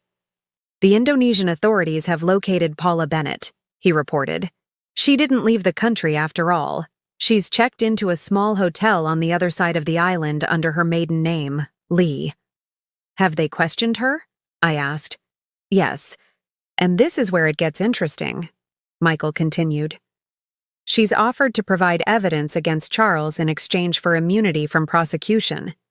According to my contact, she claims she didn't know the full extent of Charles's financial fraud until recently. Do you believe her? I asked skeptically. It doesn't matter what I believe, Michael replied pragmatically.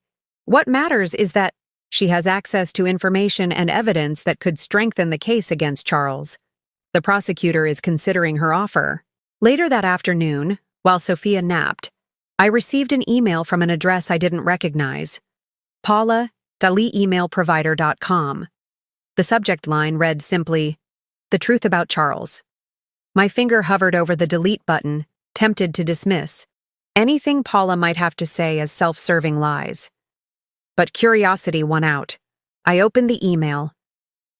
"Elizabeth," it began, "you have every reason to hate me and no reason to trust anything I say. But there are things about Charles you need to know, not for my sake, but for Sophia's protection." The email continued, explaining that Paula had indeed been involved with Charles for nearly a year, believing his stories about an unhappy marriage to a wife obsessed with their daughter's illness to the exclusion of their relationship. According to Paula, Charles had told her the medical fund was mostly insurance money that was being wasted on experimental treatments instead of giving Sophia a normal life.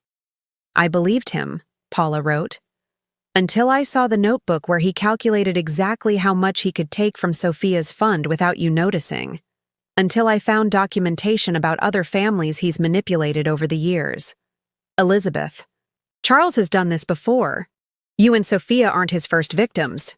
My breath caught in my throat. Other families? The implication was staggering. I read on, my hands shaking. Before he met you, Charles was briefly married to a woman named Carla Winters. She had a son from a previous relationship who developed leukemia. Charles convinced her to create a medical fund, then disappeared with the money when the boy's condition worsened. He changed his name from Charles Miller to Charles Morgan and moved to a different state, where he eventually met you. Paula explained that she had discovered this information accidentally while helping Charles organize some old financial documents. When confronted, he had first denied everything, then threatened her when she said she would go to the authorities. That's when I realized I was just another pawn in his game, she wrote. I've provided everything I know to the Indonesian prosecutor, including documents Charles doesn't realize I copied. I'm not asking for forgiveness. But please, for Sophia's sake, be careful. He's more dangerous than either of us initially understood. The email ended with a link to a secured cloud folder containing scanned documents, newspaper clippings about Carla Winters and her son, court records of their divorce, and financial statements showing patterns identical to what Charles had. Done with our accounts.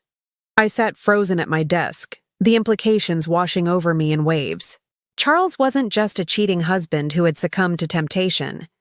He wasn't even just a financial criminal who had stolen from his family. He was a predator who specifically targeted vulnerable families with sick children, positioning himself to exploit their distraction and desperation before moving on to his next victims. With shaking hands, I forwarded the email and documents to Bobby Fraser, Michael, and Officer Wira. Then I sat back, a strange calm settling over me despite the horrifying revelations. The man I had married, the father of my child, was a stranger, had always been a stranger, his true nature concealed behind a carefully constructed persona designed to gain access to my life, my trust, and ultimately, to Sophia's medical fund. The sound of Sophia calling my name from her bedroom pulled me back to the present moment. As I rose to check on her, my phone rang once more. It was Officer Weira. "Mrs. Morgan," he said, his voice tense with urgency. "Charles Morgan has escaped police surveillance. We believe he is attempting to leave the country through illegal channels, and we have reason to believe he may try to contact you directly." Officer Weira's warning about Charles's escape echoed in my mind as I helped Sophia get ready for bed that evening. She'd had a good day. Her appetite was improving, and she'd managed to walk from her bedroom to the living room with minimal assistance. Small victories that would have filled me with simple joy before, but now were shadowed by a new, lurking fear. I checked the locks twice before settling onto the couch in the living room, my laptop open to review the documents Paula had provided. The evidence was overwhelming. Charles had used almost identical tactics with Carla Winters, establishing trust, creating financial entanglements, and then disappearing with funds meant for her son's medical care.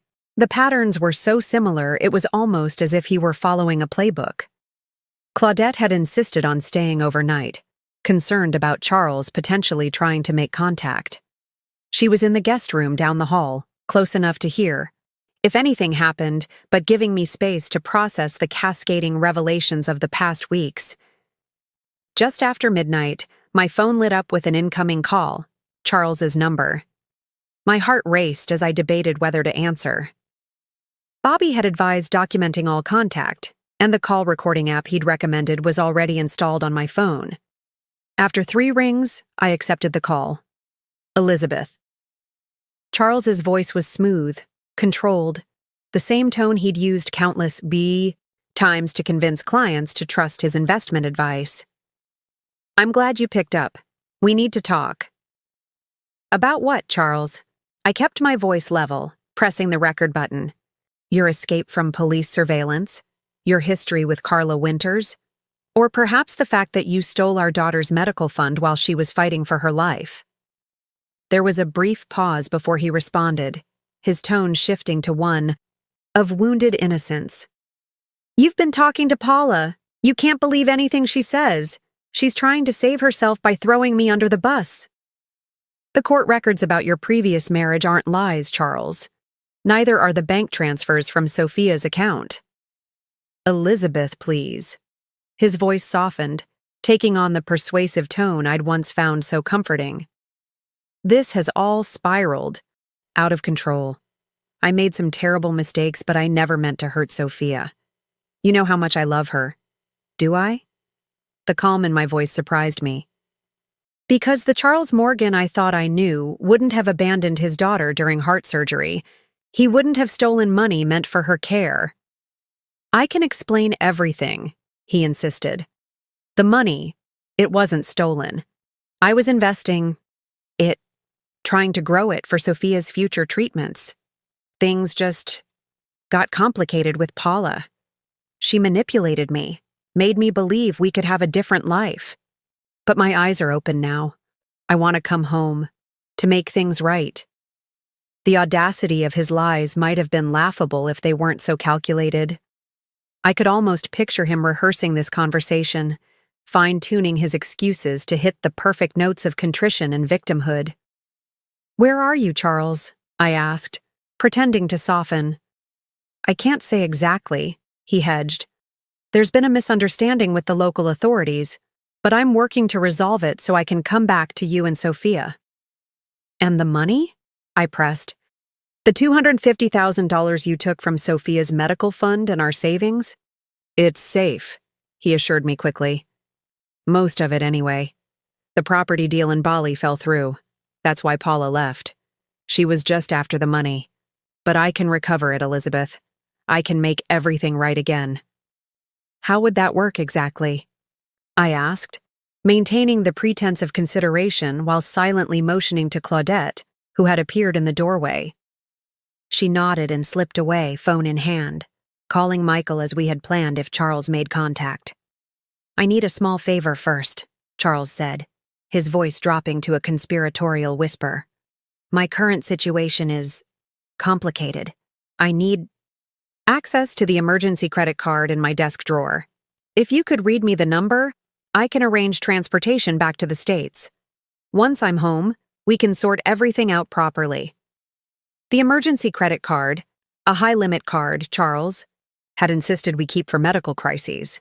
I had found it while searching his office, along with documentation showing he had recently increased its limit to $50,000.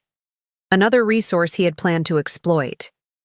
You want me to help you flee from criminal charges? I clarified, letting my tone harden slightly. These aren't real charges, Elizabeth, he insisted, desperation creeping into his voice. It's all a misunderstanding that's been blown out of proportion.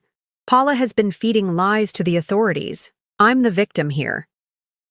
Like Carla Winters was the victim? Like her son with leukemia was the victim?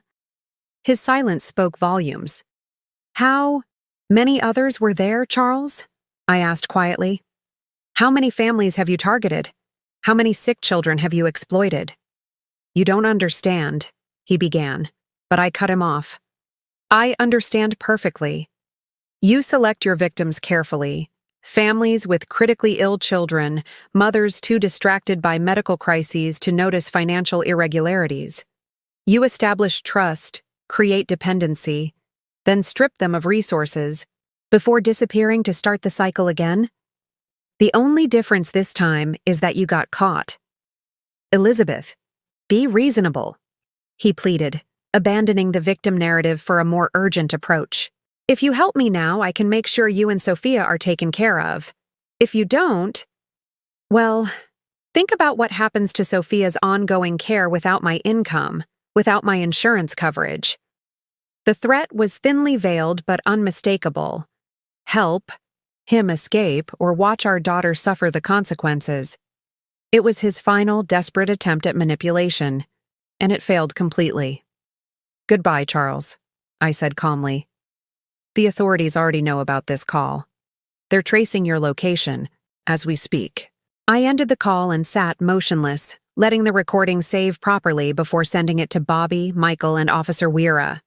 Charles's desperate attempt to manipulate me into helping him had only provided more evidence of his guilt and his willingness to use Sophia as leverage. Claudette returned to the living room, her expression grim. Michael says they've narrowed down his location to the southern part of the island. The police are closing in. I nodded, a strange sense of calm settling over me. Charles had shown his true face at last, stripped of the charm and reasonableness that had once blinded me to his true nature. His call hadn't been an attempt at reconciliation. It had been a last-ditch effort to exploit what he believed was my remaining vulnerability to his manipulation. He had miscalculated badly. Charles's phone call had clarified something important. This battle was far from over. While he might soon face legal consequences for his actions, I needed to prepare for the long-term protection of Sophia and our future. The next morning, I called Bobby Fraser to develop a comprehensive strategy. His call last night gives us additional leverage, Bobby explained as we video-conferenced. The recorded threats regarding Sophia's medical care demonstrate his willingness to use her well-being as a manipulation tactic. That strengthens our case for full custody with no visitation rights. What about financial recovery? I asked. Sophia's medical expenses won't wait for legal proceedings to conclude. I've been working on that, Bobby assured me. The emergency freeze on Charles's domestic accounts has been approved. We're also filing for emergency spousal and child support based on his documented income before he fled.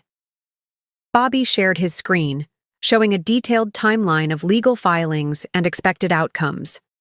The hospital's assistance program has approved your application for immediate help with Sophia's current expenses. Michael's contact at the FBI has also expressed interest in Charles's case, given the interstate and international nature of his financial crimes. I nodded, taking notes as Bobby continued outlining the legal strategy. The picture he painted was complex but reassuring, a methodical approach to holding Charles accountable while securing Sophia's future. After the call ended, I focused on another crucial task, documenting everything about Sophia's medical history and care. I created detailed spreadsheets of her medications, treatments, doctors, and upcoming appointments. I organized her medical records chronologically, highlighting critical information about her condition and surgical history. If I needed to prove my competence as Sophia's caregiver against Charles's false claims, I would be prepared. Claudette arrived that afternoon with news from Michael. "They've located Charles," she reported. "He was trying to board a fishing boat to a neighboring island. The Bali police have him in custody now." Relief washed over me, but it was tempered by the knowledge that Charles's arrest was just one step in a longer journey. There would be court proceedings, possibly in multiple countries. There would be publicity once the story broke. Most challenging of all, there would eventually be difficult conversations with Sophia about her father's actions and absence. "There's something else," Claudette added, her expression softening. "Dad found Carla Winters." My breath caught. "Charles's previous wife? Is she willing to talk to us?" Claudette nodded. "More than willing. She's been following the case through Dad's updates. She wants to help in any way she can, including testifying about Charles's pattern of behavior." That evening, while Sophia slept, I spoke with Carla by phone. Her voice was warm but carried the unmistakable weight of someone who had traversed difficult terrain. "I should have done more to warn others about him," she said, regret coloring her words. "After he disappeared with Matthew's treatment fund, I was so focused on saving my son that I let Charles escape accountability." "How is Matthew now?" asked, almost afraid of the answer. "He survived," Carla said, her voice brightening slightly. "It was touch and go for a while. I had to declare bankruptcy to cover his medical costs after Charles cleaned us out, but Matthew's been in remission for 3 years now." Her story bolstered my resolve.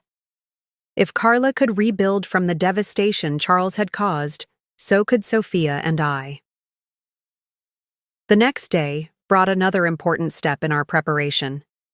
Ms. Patel, the hospital social worker, connected me with a child psychologist specializing in parental abandonment and betrayal. "Sophia will have questions as she gets older," Dr. Hansen explained during our initial consultation. "The goal isn't to shield her from the truth, but to present it in age-appropriate ways that don't burden her with adult concerns or damage her sense of self-worth." She provided resources, recommended books, and offered a framework for explaining difficult realities to Sophia as she matured. Most importantly, she helped me understand that protecting Sophia didn't mean hiding the truth. It meant creating a narrative she could process without internalizing her father's abandonment as a reflection on her value. With each step, each conversation, each document filed, I was building a foundation for our future, one where Sophia's well-being was protected, Charles's ability to harm us was contained, and our path forward was clear. The legal battle would be long, the emotional journey complex, but for the first time since discovering Charles's betrayal, I felt truly prepared. Charles had spent years plotting his escape. I was now equally methodical in ensuring he would face justice and never harm Sophia again. 1 month after Charles's arrest in Bali, I sat in a sterile conference room at the federal courthouse, waiting for the moment I had both dreaded and anticipated. The Indonesian authorities had expedited his extradition once the FBI became involved, prioritizing the domestic charges of wire fraud and theft. Now, as part of the pre-trial proceedings, I would face Charles for the first time since discovering his betrayal. Sophia was at home with Claudette, blissfully unaware of today's significance. At 6 years old, she understood only that her father had made bad choices and needed to fix his mistakes. The full truth would come later, when she was ready. The door opened and Charles entered, escorted by 2 U.S. Marshals. He wore an orange jumpsuit, his wrists shackled in front of him, a stark contrast to the polished investment banker I had married. Yet his demeanor remained unchanged, shoulders back, expression controlled, eyes calculating. When he saw me, he attempted a smile, as if we were meeting for lunch rather than a deposition in his criminal case. "Elizabeth," he said, his voice smooth as ever. "You're looking well." Bobby Fraser, seated beside me, placed a warning hand on my arm, reminding me to maintain composure. Across the table, the federal prosecutor arranged his documents while Charles's defense attorney whispered in his ear. "We're here to discuss the terms of a potential plea agreement," the prosecutor began. "Mr. Morgan has expressed interest in cooperating in exchange for consideration during sentencing." Charles leaned forward. "Elizabeth, this doesn't have to be so adversarial. I've made mistakes, but we can resolve this reasonably, for Sophia's sake." His invocation of our daughter's name ignited something inside me. "Don't you dare use her name," I said, my voice quiet but firm. "Not after what you've done." "What I've done was desperate, not malicious," he countered, slipping into his well-practiced role of misunderstood victim. "If you'd been more attentive to our marriage instead of obsessing over Sophia's every sniffle—" "Your Honor," Bobby interrupted, addressing the judge observing the proceedings, "Mr. Morgan is attempting to badger and blame the victim of his crimes." The judge nodded. "Mr. Morgan, you'll refrain from such comments or this deposition will end immediately." Charles's facade cracked slightly, revealing a flash of the anger beneath. "You've destroyed everything we built," he hissed at me. "Turned my own sister against me. Poisoned my relationship with my daughter." "No, Charles," I replied calmly, sliding a document across the table. "This is what destroyed everything. It was the notebook from his office. The one with calculations of how much he could steal from Sophia's medical fund without detection." His face paled as he recognized it. "You targeted me," I continued, my voice gaining strength. "Just like you targeted Carla Winters. You saw a mother distracted by her child's illness and recognized an opportunity. But this time, you failed. This time, you'll pay for what you've done." For the first time since I'd known him, Charles Morgan had nothing to say. The weeks following my confrontation with Charles brought a whirlwind of legal proceedings and life-altering decisions. Charles ultimately accepted a plea deal. 15 years in federal prison for wire fraud, financial exploitation of a vulnerable individual, and crossing state lines to avoid prosecution for similar crimes against Carla Winters. The sentence wasn't just punishment for what he'd done to us, it acknowledged his pattern of predatory behavior. The financial settlements came next. The court ordered full restitution of Sophia's medical fund, plus additional damages. The Indonesian government released the money Charles had used for the Bali property purchase. Most surprisingly, Paula Bennett, seeking to distance herself from Charles's crimes, voluntarily surrendered the gifts and money he had lavished on her during their relationship. "It won't recover everything," Bobby explained as we reviewed the settlement documents. "But with the restitution and the insurance policy that's been reassigned to Sophia as the rightful beneficiary, her medical care is secure for the foreseeable future." The divorce was finalized quickly, granted on grounds of abandonment and financial misconduct. I was awarded full custody of Sophia with no visitation rights for Charles, a decision he didn't contest, perhaps finally recognizing the battle was lost. Most importantly, Sophia continued to heal, both physically and emotionally. Her cardiologist reported that the valve replacement was functioning well, her energy improving weekly. The child psychologist noted that while she sometimes expressed confusion about her father's absence, she wasn't showing signs of blaming herself, the most common and damaging reaction in children whose parents abandon them. News of Charles's arrest and conviction spread through our community. Some reactions surprised me. Friends who seemed embarrassed to make contact, as if Charles's criminality might somehow be contagious. Others stepped forward with unexpected support, from casseroles delivered to our door to offers of childcare when I needed to attend legal proceedings. Carla Winters and I developed a strange but comforting friendship, united by our shared experience of Charles's betrayal. Her son Matthew, now 9 and thriving in remission, became a source of hope for Sophia's future. tangible proof that recovery from both medical crises and parental abandonment was possible. The hardest part, Carla confided, during one of our long phone conversations, is accepting that the person you loved never actually existed. The Charles you married, the Charles I married. They were carefully crafted personas designed to gain our trust. Her words resonated deeply. The man I had built a life with, had a child with, had trusted with our most vulnerable moments, had been a fiction, a mask worn by a predator skilled at identifying and exploiting vulnerability. The most profound immediate consequence wasn't the legal victory or financial recovery. It was this difficult recognition that sometimes healing begins not by repairing what was broken, but by acknowledging that what you thought you had was never real at all. 1 year after Charles's sentencing, life had settled into a new normal. Sophia had celebrated her 7th birthday with a small party in our backyard, a unicorn theme with purple decorations dominating every surface. Her medical progress continued to impress her doctors, though we maintained vigilant monitoring of her heart function. She had returned to school full-time, joined a gentle swim class designed for children with medical restrictions, and developed a passionate interest in marine biology after our visit to the aquarium. I had returned to work at the nonprofit, now, with flexible hours that accommodated Sophia's medical appointments. My colleagues had welcomed me back with sensitivity and support, creating a workspace where I could rebuild my professional identity while prioritizing my role as Sophia's mother. The financial aftermath of Charles's crimes had stabilized. With the restitution payments, insurance settlements, and careful budgeting, Sophia's medical needs were secured.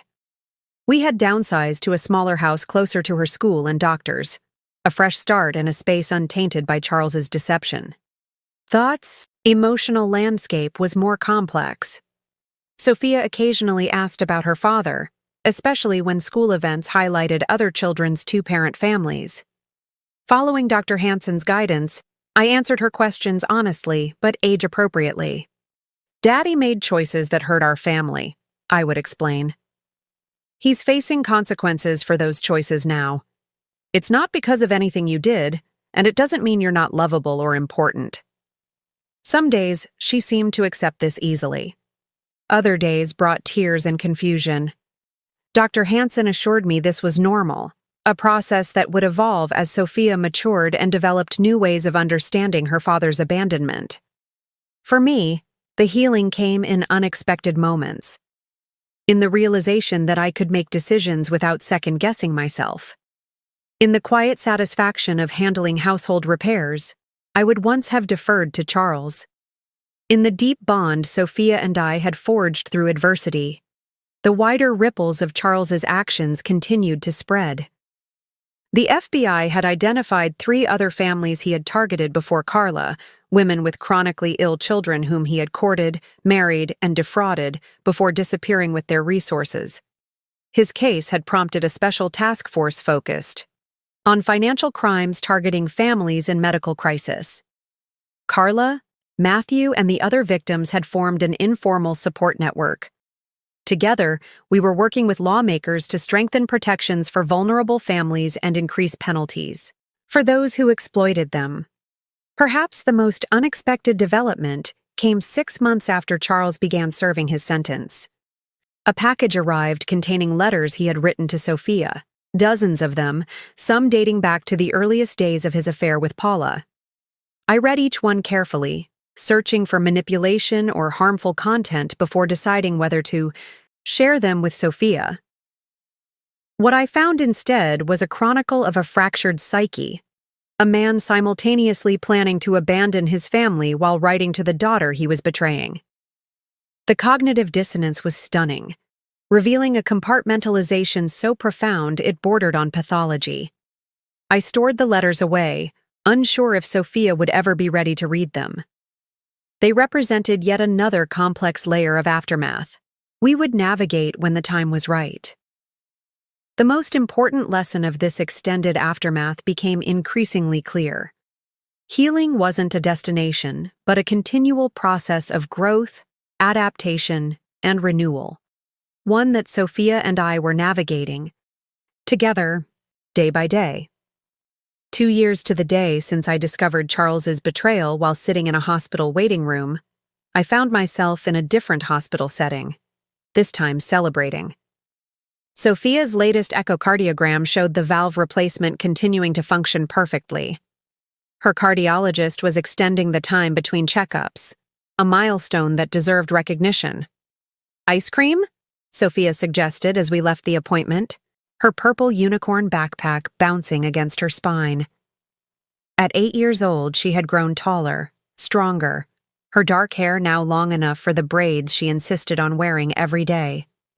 The surgical scar on her chest had faded to a thin white line she proudly called her warrior mark.